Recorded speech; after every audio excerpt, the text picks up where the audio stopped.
Well, we've had Game 7. Oh, I'm sorry. Welcome back to my coverage of the World Chess Championship match between Anand and Carlsen. We've had Game 7, and Anand didn't exactly make a spellbinding comeback, but he certainly, the game was drawn earlier this time. Quite frankly, I'm a little disappointed in some of the commentators and the journalists who seem to be overly disappointed in Anand. I mean, let's give the guy a break here. He just went through a grueling defeat in one of the games, or both two games in a row, and he needs to gather his thoughts and come back. He is 5 times world champion.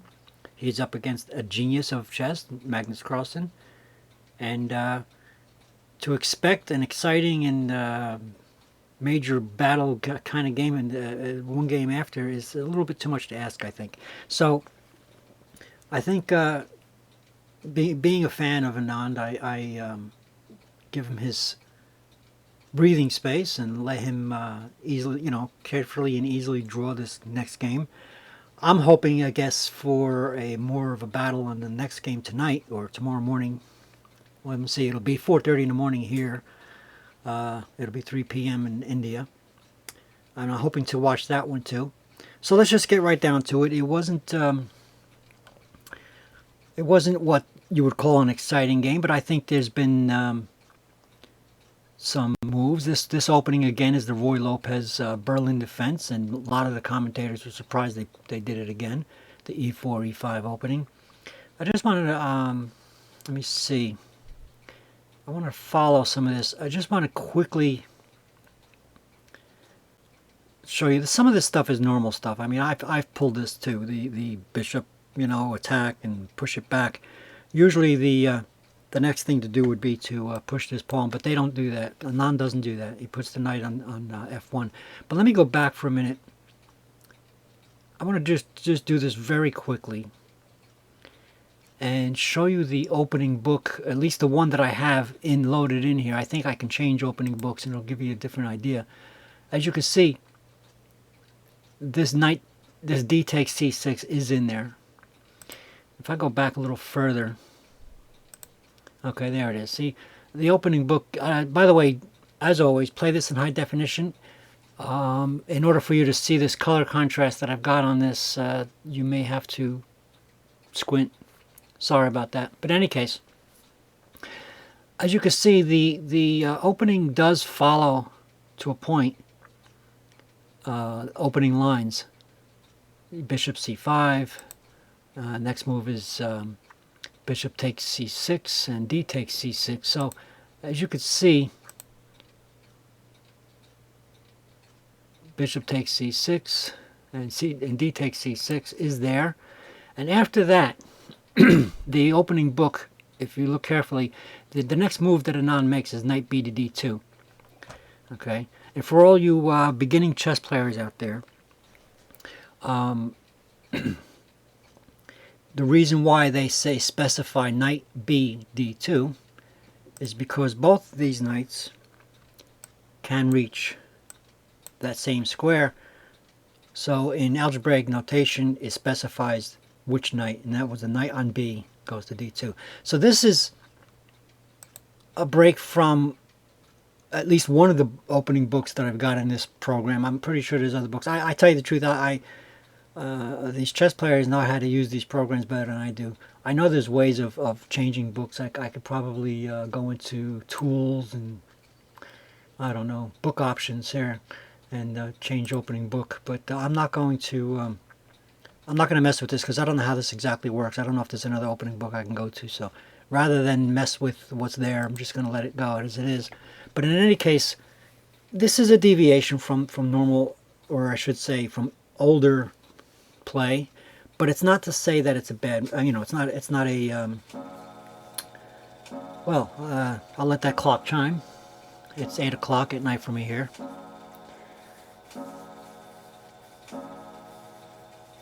Okay, so it's not a an unruly move or anything like that. It is a good move, you know, knight b to d2. It just doesn't seem to be in the regular chess book, the openings book. So in any case, getting back, just want to very quickly go through some of this. This is a normal thing to do, pinning the knight to the queen, etc. And finally, the light squared bishop comes off, and let me see what the computer says about this. Exchanges material, takes back material. At one point, the computer mentioned that black has the pair of bishops, and now that it's off, it's not there no more. So okay. So now Anand decides to offer a trade in bishops, but it doesn't happen right away.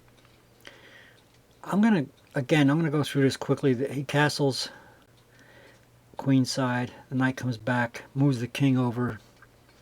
Again, I'm not going to be the major commentator on these. You can get specific analyzing of this game by going to some of the channels that I subscribe to: Chess Explained, Chess Network, King's Crusher. I'm sorry, there's quite a few. I didn't mention all you guys, but in any case, one of the things that, and now the bishop comes off. One of the things that I started to wonder about, as Carlsen brings up that knight, this is one of the traps that I always fall for. You know, if he brings this knight here, you know, without the bishop there, the knight can come here, and of course, attacking that crucial pawn. And if the queen, after that knight goes there, finds its way down here, you know, there could be a checkmate threat there. But in any case, it doesn't happen. The pawns come off first, you know, the trade of pawns and the trade of rooks happens. But to me, I'm looking at this and I'm like, you know, I'm a little worried because I see myself falling into this trap. But of course, playing at the caliber of grandmasters, Carlsen respects Anand for not falling for it, and I'm sure Anand is thinking about it. So so they trade off the rooks, and there's a trade of pawns here. Okay, a good thing to note, first of all, while the commentators and some of the other masters were talking about how boring this game was, I don't see it that way. This game wasn't that boring. You know, I'm finding it a little annoying that these journalists and these commentators were asking for a little bit more than... Just want to note something here. Anand caused Carlsen early in the game to double Magnus's pawns for a change. You know, I was getting tired of seeing Magnus causing Anand doubling his pawns. So to me, this is a little bit of payback. Even though it was a drawn game, to me that's a little bit of a payback. You know, Anand shows that he is the champion that he is. It's just he is up against a very powerful player. And in fact, I still think that Carlsen has a chance. Of course, I'm still rooting for Anand, but I mean, you know, you don't remain the champion of the world forever. And even Kasparov had said in one of the interviews, Anand's record of being 5 times world champion speaks for itself. So we don't really have to speak for him. But in any case, I'm still, you know, like I'm looking at this, and now Anand moves his queen over. I'm still looking at the potential here. You know, I'm still looking at this scary look here. If right now pawn forking the queen and the knight, now in basic chess that would look like a good thing to do. But what happens is, let me see, if that were to be done now, what happens is if he puts that up there now, then the queen takes this pawn. Okay. And if queen takes queen, you know, it ends up being a pawn loss for Anand. So that's why he didn't do that. But in any case, That's not done. The pawns are exchanged. Now he pushes this pawn. So this essentially protects, you know, against the queen going to this square, you know. So that's sort of, it temporarily at least stifles the checkmate possibility. Okay. So that's not done. Carlsen gives up that idea, excuse my stuttering. And the game quickly turns into a threefold draw repetition. As you can see, the computer says twofold repetition. Read it on the bottom of the screen on your right side there. Okay, twofold repetition. And one more time would be, you know, of course, this is where they agreed on the draw, because all Anand has to do right now is just simply move the queen up, and that would be a threefold repetition. That would be an automatic draw anyway. So the game ended sort of quickly. I mean, it was, let me see, it was, I think, around 6-ish in the morning here, 6:30-ish. I don't remember the exact time. The game took a few hours, a couple, 3 or 4 hours, you know, as opposed to the 5 or 6 or more hours that the game 6 took. So I'm looking forward to the game tonight. I don't know if I can stay up this time. In order to record this game, let me, before I continue my talking, let me go ahead and do what I've been doing for you guys. Let me start this game from the beginning and put it on automatic play while I finish this recording. Okay. Alright, so while I'm talking, I can let you watch this game automatically play itself. So this is how the game started. The first few moves were made quickly, and then it, you know, later turned into a little bit more of a hesitation before move. But in any case, I was able to watch the game and write down the moves up to a certain point, and then I decided that I should sleep a little bit. So I caught a couple hours of sleep. When I got back up, the game was just going over. I just missed the conference. And I was watching it on the, what site is that? On the official site where they have the game moves list. So I quickly jotted down the move list on paper on my chess notebook, and was able to push it into the computer program later on. So, and then I went back to bed and I watched the whole game later on. So I think I'm going to try to do the same thing tonight, or I should say tomorrow morning. You know, maybe midnight or so, I'll catch a nap, wait for the game to start. 4:30, I'll start watching it and do the same sort of thing. I'm a little bit tired right now, but I did actually get some sleep. So I hope you're enjoying this game. Again, some would say that this is a boring game, but I don't see it that way. I see it as a more mundane, maybe a little bit quieter, and certainly not a big battle. But I think Anand needed this little bit of a respite, you know, quiet game to sort of gather his thoughts. Maybe he's feeling out the way Carlsen plays, you know. So let's hope for the battle tonight.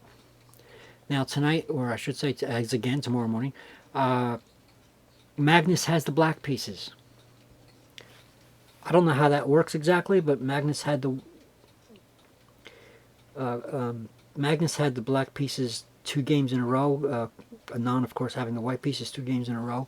So now, for whatever reason, they're giving Anand the black pieces, and I don't know how many games in a row that'll be. But I may actually make the next video from Anand's perspective. I like, since I'm a fan of his, I like to see it from his perspective, so I may give it to you from the black perspective. Of course, I could flip over this board. You know, this is a short video anyway. In fact, why don't I do that for you? Why don't I give you the view from Magnus's side, and go ahead and replay the whole game over. There you go.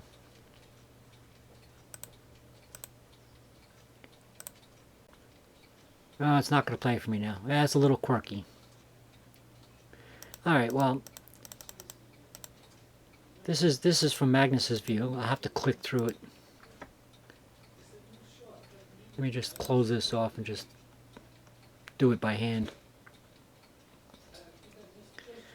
So this is Magnus's view. He's playing the black pieces. And it was obviously a slightly different perspective here. Magnus deliberately trades the rooks. Okay. Same game, just opposite perspective.